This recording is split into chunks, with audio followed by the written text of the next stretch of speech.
Good evening. My name's Alex. Welcome to the first episode of Loosely Informed. Little backstory. Uh, I dabble, hobbies of all kinds, blacksmithing, leather work. I mean, you name it, I've probably tried a little bit, but there's always things that I want to learn more of. So, right now, we're going to be working on a partner to this bracer. Now, I made this bracer a couple weeks ago because my carpal tunnel was acting up, and the therapeutic ones that they sell just weren't cutting it. I'm always working with my hands; they were getting torn up. So I made something that was going to give me a little bit of support, and actually be pretty good looking. I like the way it looks, but something I could beat up. Um, Took a piece of leather similar to this. Actually, it was this same piece of leather that I got this out of, and cut this one. Now, I haven't treated this in any way other than just wearing it. I literally just punched holes, put my straps, shaped it, added the decorative concho, and called it good. So today we're going to be making a partner for my left hand, but I need something that's going to hold a watch face. So that's what we're doing. I took the liberty and cut out the blank. I literally just took this off and traced it on another piece of leather. Same piece of leather that I got this one. You see how this one has aged. It's got a great patina to it. So today we're going to be punching holes for straps, cutting new straps, because these ones are a bit wide. I was actually going to use these for mystery braids. The mystery braid bracelets. I'll do another video on that later on. So as of right now, all we're going to need: ruler, leather punch, and little lace cutter so that I can cut the straps, because I can't find the strap in a cost-effective manner that is going to be the right width, because I need a 1/2 inch. So I've already got this set up so I can cut off this little extra piece that I have. And yeah, so as we speak right now, I'm going to take this off just so that we can measure out where our holes are going to need to go. And luckily on this one, and as with this one, this is going to have the straps connected the same way. I took these straps, and instead of rivets, I don't know if you can see that, I put eyelets. I did that in case I want to put, some twine or string or a piece of latigo or something and actually attach something to it. I can. I mean, not that I had anything specific in mind. I'm just, I like to have options. So as you can see, it's got the eyelet on the front, and on the back, it's smooth. You can see where it's kind of darkened around there from my skin, but that center part was actually protected by the back of the original hardware I had on there, because what I was using, one moment, was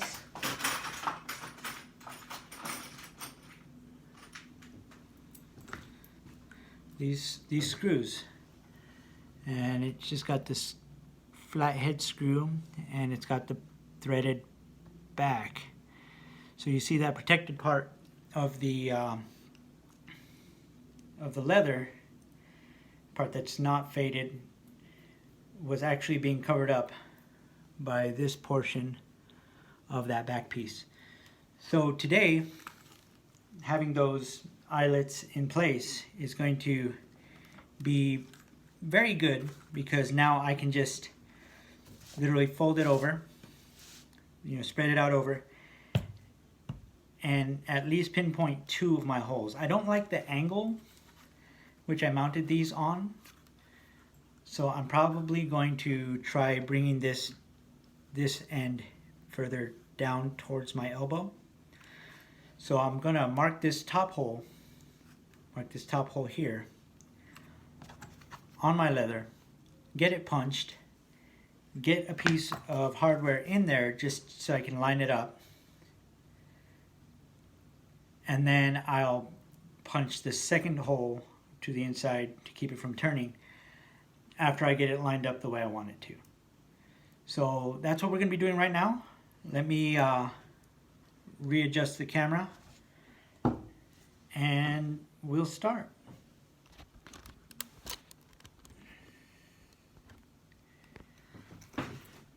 So as you can see, I've got my cutting board because I may need to reshape it. All I use is a box cutter, regular razor knife. But right now, this should be all I need. So first thing we're going to do, lay this out. As you can see, they match up pretty well. I'm going to have to burnish these edges and trim them down, reshape them a little bit, but that's later down the line. So I can either use a pencil for my preliminary marks, which works fairly well.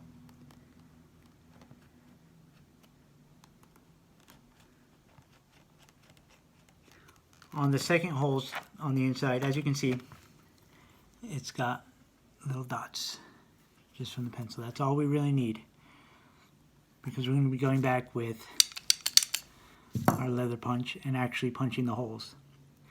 So next thing I'm going to do is I'm going to take one of the eyelets, find the right size on this wheel, and punch those preliminary holes.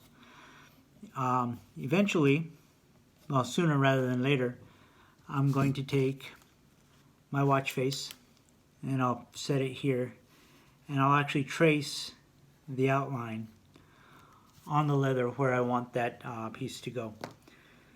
So right now, let me grab some hardware, make sure that we have the right size hole punch for the eyelets,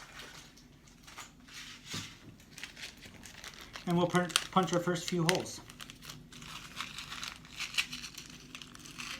So these are 3/16 nickel-plated eyelets. Pardon the dirty hands. One of the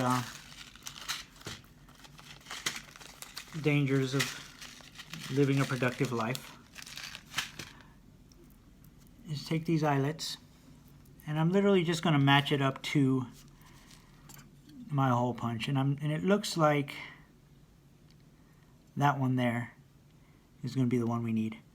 So it turns this way. Boom. Easy enough. And line up the hole punch on the hole.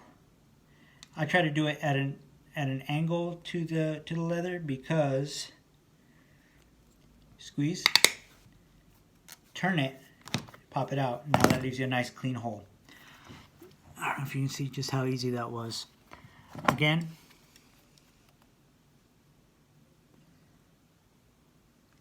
line it up on my hole, squeeze, turn it, let it go. Again, nice clean hole. If you just squeeze it and let it go, a lot of times it leaves that plug in there and it doesn't completely detach on the back side. So I'm going to do two more.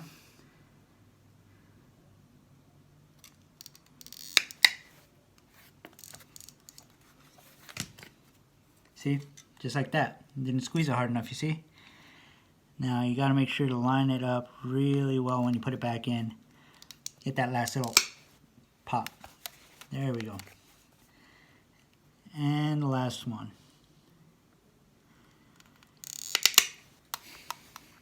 Boom. Alright. So now we have those holes punched. These eyelets should fit through. They're fairly snug, but I'd rather have them snug and hold than loose and risk them coming out.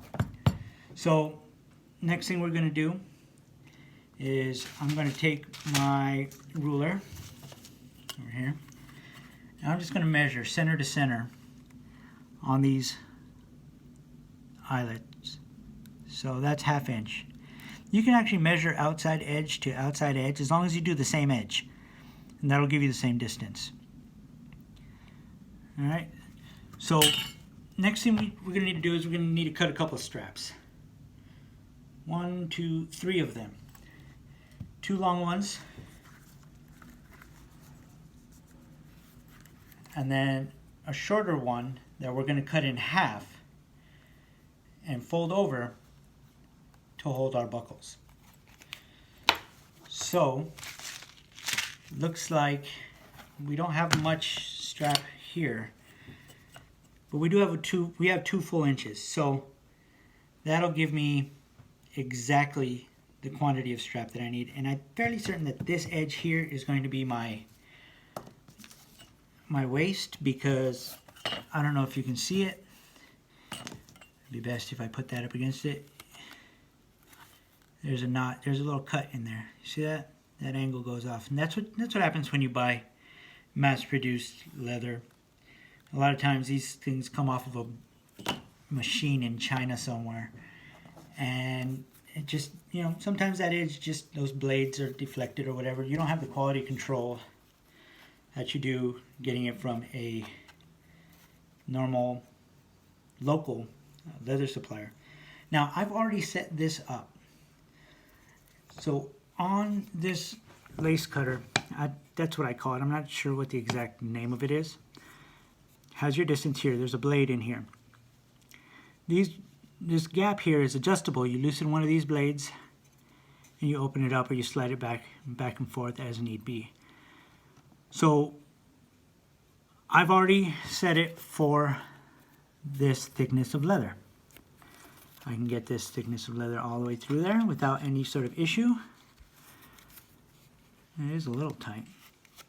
May have to adjust it. We'll try one strap and see how that goes. I'm going to start on this edge that doesn't have my scrap. Let me just put a little mark there. Just put a little mark there, just so that we know that that's our scrap. And so the cutting edge is the cutting edge for this is actually here where the ruler is on this side. The cutting edge comes this way.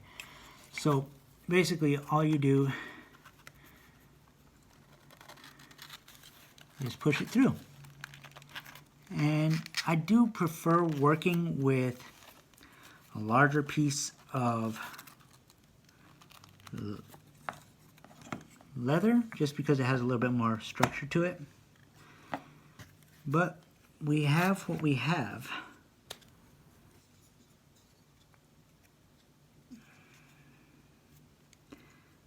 That a little bit.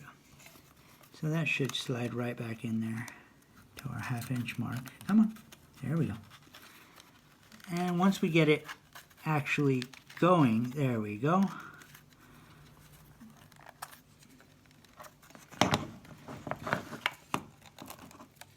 It shouldn't be an issue. And then you just pull it through. And this blade is nice and sharp. I try to push it as much as I can before I pull it. And I usually keep it kind of snugged up against the handle with my offhand. And there's one. Nicely done little strap. So I hope we can get 3 out of this. If not, I'll have to thin down one of these 3/4 inch ones I've already cut out for my mystery braid. I'd rather not. Let's hope we get that 3rd one out of there. Looks like we might. If I can just get this piece through here. Yep. Alright. So it looks like a trip to the leather shop is going to be in order here pretty soon. That one I might try making something out of, or just using it for a random project. And nothing specific in mind, nothing that's going to need too much precision. So right now we've got our 3 straps. So looks like these 2, I'm going to see how far in off the edge our rivet is. And it looks to be about 1/2 inch to center, give or take. I've kind of eyeballed these. These ones are not so much. These are like 1/4 inch to center. I'm probably going to go 1/4 inch to center, just so that we don't have that little extra hanging over there. So again, we take our leather and nice and simple. Make a mark. Mark all three.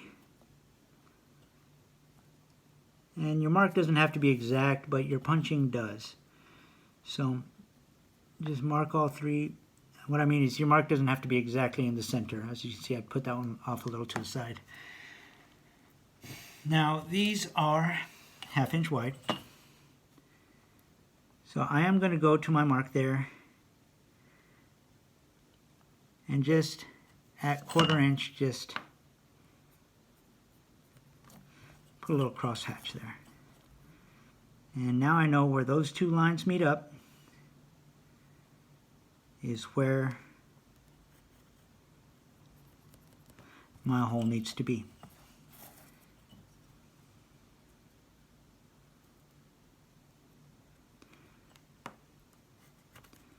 And again, this is not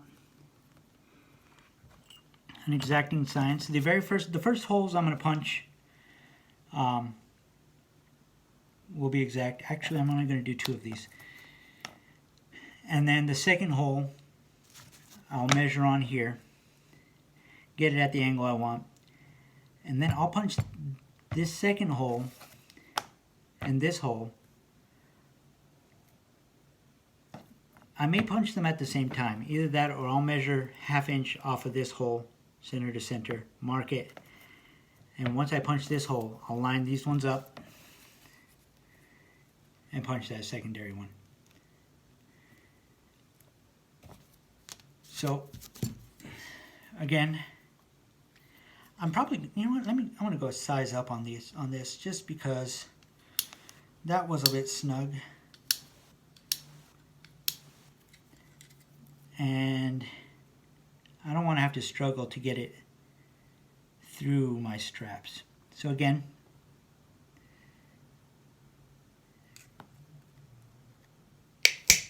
click, twist, pull it off. Nice clean hole. Again,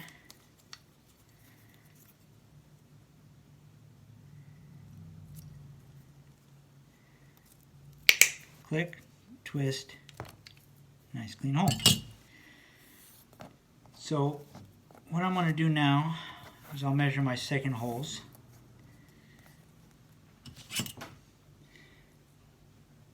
And again, to center, just so we have some consistency, I'll do a 1/2 inch.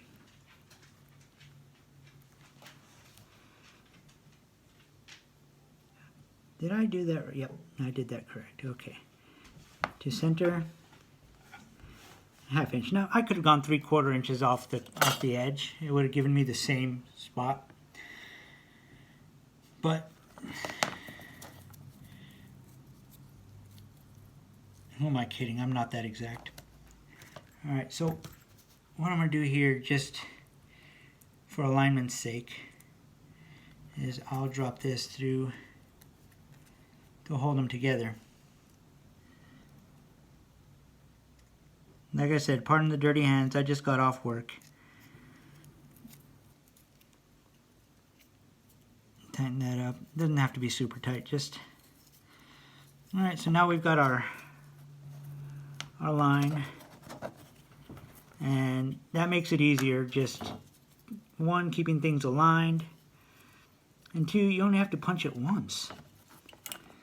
So I'm going to mark this at the 1/4 inch mark just so we're centered here as well.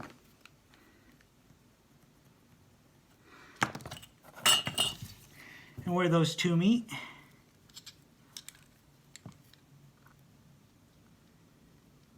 line it up.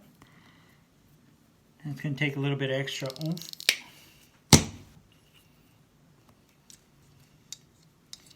Give it a little twist. Boom. Clean hole. Straight through. So now what we have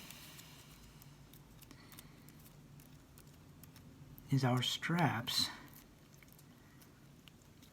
ready to get mounted. Now I have to remember to put them on the correct side. Now this is for my right arm. You see the buckles are to the outside. So on my left arm, I want the buckles on this side. So these straps are going here. Again, I'm not happy with the angle in which I mounted these because I mounted these directly parallel with here. But this end should actually be about a 1/4 inch further down this way. So what I'm going to do is I'll just take my my measurement at 90 degrees from here, from this edge. So we're at 1 1/8.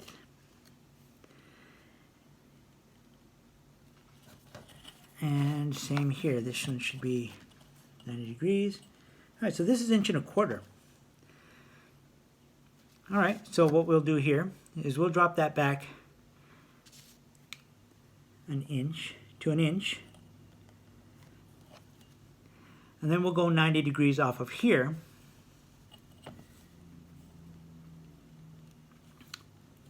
Well, that is, there we go.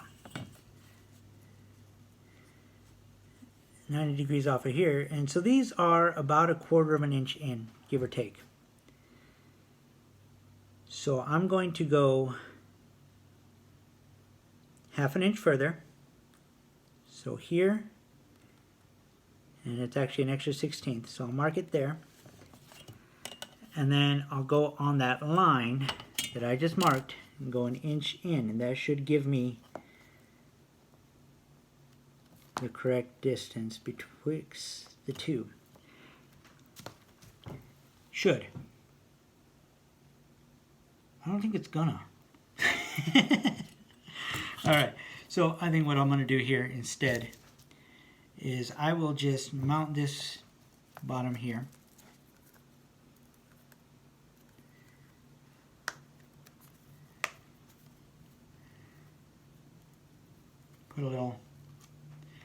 Put the screw on the back just to kind of hold it.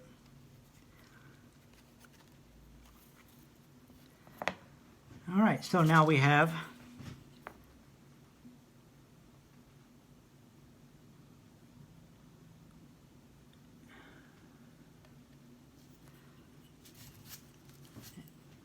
so let's measure to the bottom here. So right now we've got 1 inch. We've got 1 inch. So if we keep this at 90 degrees and we just move this back,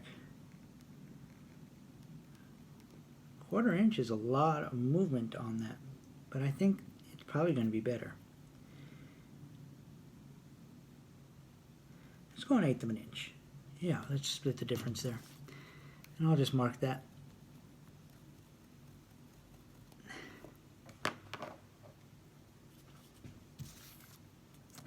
And let me grab another screw.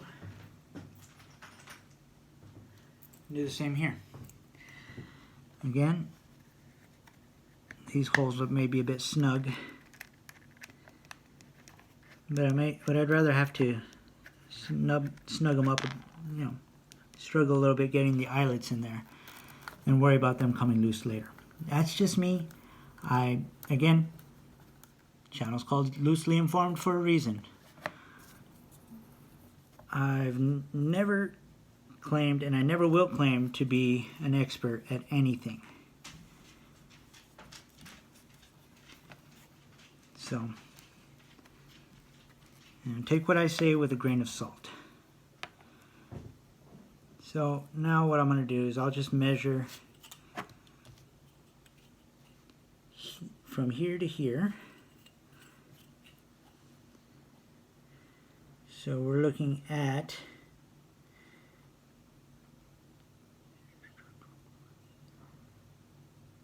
13/16. Make sure that it's 13/16 on this other side. Yep.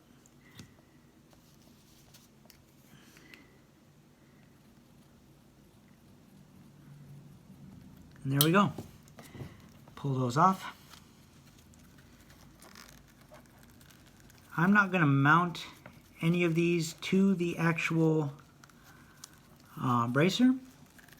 I guess you can call it a bracer. Too wide to be a bracelet. Until I've dyed it. And I've got my dye right here. I'm actually brewing it. Brewing it? May not be the right word. So what we have here is called Vinegaroon. And all I did was take steel wool and vinegar. And I dropped the steel wool in the vinegar and I'm slowly letting it dissolve. So what that does is the acid in the vinegar breaks down the iron in the steel, the carbon, iron and carbon in the steel, and creates a chemical called ferric acetate. Now, ferric acetate is a really cool chemical compound that reacts with the tannins in leather. And what ends up happening is you brush it on like you would a normal dye, and it turns that leather. I brought my leather jacket out just so you could see. It makes it that dark, literally from this to this, and it happens over a matter of minutes. And after the color change is complete, you take your leather and you soak it in a baking soda solution to neutralize the acids. At which point then you can add your hardware. You can add your rivets, you can add your ferrules, you can add your eyelets, buckles, conchos, whatever you want to add. And there's not going to be any risk of the metal reacting with the acid and starting to corrode. So I'm gonna punch these holes real quick. Oh boy, I used the bigger size. Oh well. Oh well, we'll manage. Just ream those out a little bit. Why not? See? That's real life. I could go through the trouble of cutting another piece. I have more leather here. But what I think I'm going to end up doing is just rolling with it. You know, mistakes sometimes give your projects character. That's a good size. That's a good size hole for those eyelets. You know, I'm not suggesting that you always, you know, keep your mistakes. I know a lot of times you don't want those mistakes around. But in this instance, I mean, it's going to get worn on the daily. It's going to get beat up. It's going to have character anyway. Having marks in it that you may or may not have initially intended, not necessarily a bad thing. So this is 8 3/8. I don't like that. I'm going to cut an 1/8 off of here. Bring it to 8 1/4. Make it easier to cut it immediately in half. So mark it there. Easy straight across line. And the thing about this is it does not have to be ideal. It does not have to be ideal. Ideal. It does not have to be perfect. I'm going to be taking this and changing and modifying, and if these straps are too long after I cut them in half, I'll cut them down. You know, I can always go buy another sheet of this. I think this sent me back like $3 for the 8-inch or so by a 10-inch piece of leather. So we're going to go 4 1/8. So if I have to go buy more, it's literally, you know, less than a $5 bill coming out of my pocket. But I mean, look at all the things that I'm doing with it, you know. So really, on this one, all I'm going to do, line my edges up.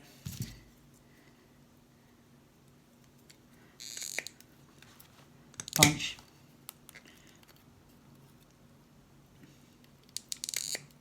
Punch. Now on these short ones, remember, we're doubling them up. So I'm going to fold this, spin this around.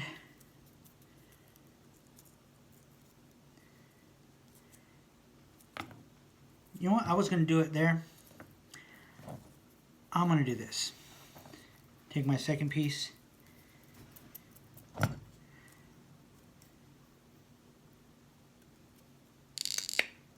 Punch.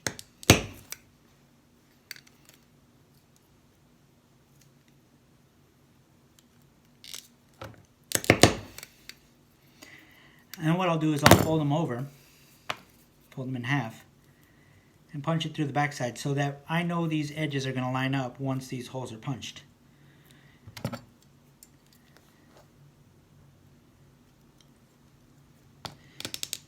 Because again, not using machines, doing everything by eyeball and by hand with a freaking ruler. You know, you want things to actually match up as best you can. So, not using guides.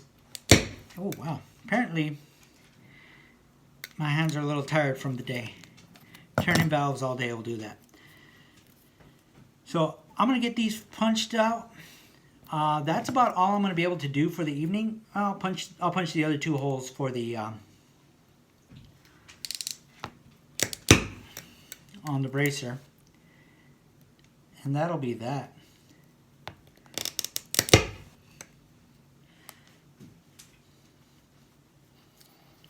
So I'm going to mark these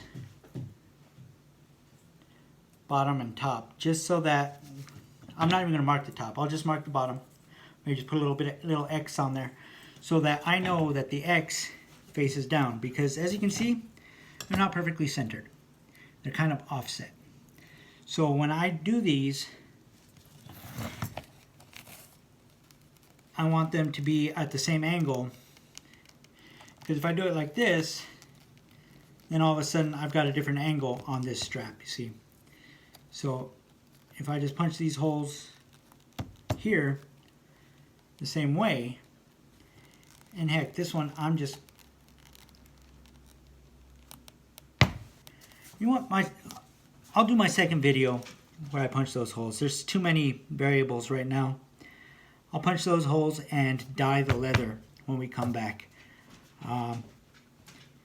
Tomorrow night's recording, we'll be punching those holes, marking out where the watch face is going to go on the leather, and possibly cutting that out as well. And then I'm going to have to try figuring out a way to mount the watch face on there. I'm thinking of putting a strap.